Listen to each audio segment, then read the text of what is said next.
première séance d'entraînement fonctionnel. Donc aujourd'hui, il va y avoir 4 exercices qu'on va faire. Vous allez faire en répétition ou en circuit pendant 10 à 20 minutes. L'idée, c'est de faire le plus de circuits possible dans votre 10 minutes. Puis en même temps, vous allez pouvoir voir votre progression à travers la séance, à travers les plusieurs séances que vous allez faire. Donc une première séance, on va avoir des squats, on va avoir des skaters, on va avoir des lunges puis des push-ups. Très simple, vous n'avez pas besoin d'équipement. Donc les squats, bien placés, très important quand on se place, on va le faire de côté là. Quand on se place, on met vraiment le talon, le poids sur les talons et on lève légèrement les orteils pour être sûr quand on descend comme un 90 degrés et surtout pas les genoux vers l'avant et le corps qui descend vers l'avant comme ça. Fait que le poids est sur les talons, on lève un peu les orteils puis on descend. Vous pouvez garder un peu de ballon avec les mains. Fait qu'on en fait 10 comme ça.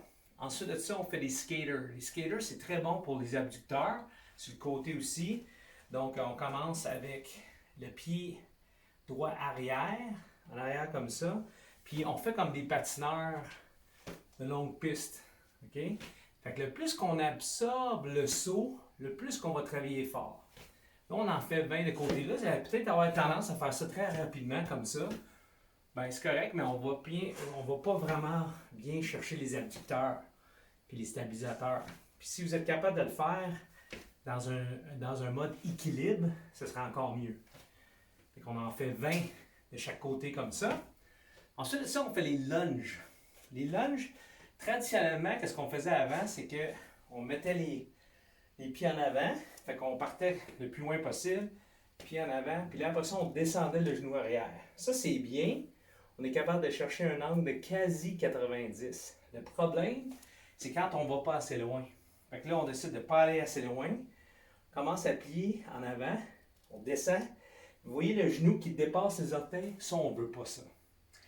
Très mauvais pour le genou en dessous de la rotule. Donc, je vous suggère de commencer plus loin. Vous allez chercher le plus loin possible avec leur pied arrière. Descendez le genou à terre. Puis là, vous voyez, un bon 90 degrés. Vous allez remarquer tout de suite, si vous n'allez pas assez loin, vous allez avoir la misère à plier. Fait que là, vous allez très loin, regardez en avant, très loin possible, puis on descend. Puis là, quand on en fait 10, bien, c'est 5 de chaque bord, comme ça. Ensuite de ça, on finit avec des push-ups. Les push-ups sur les genoux, pour commencer. Les mains sur le côté, genoux, le corps le plus droit possible. Et on descend. On descend. Ça, c'est trop facile. Vous pouvez garder les pieds à terre, les orteils à terre. Serrer les fesses. Ça, c'est une bonne façon de ne pas avoir le dos qui plie parce que là, on a tendance à faire ça ou à faire ça. Serrer les fesses, garder le corps droit. Et on descend, puis on fait nos push-ups.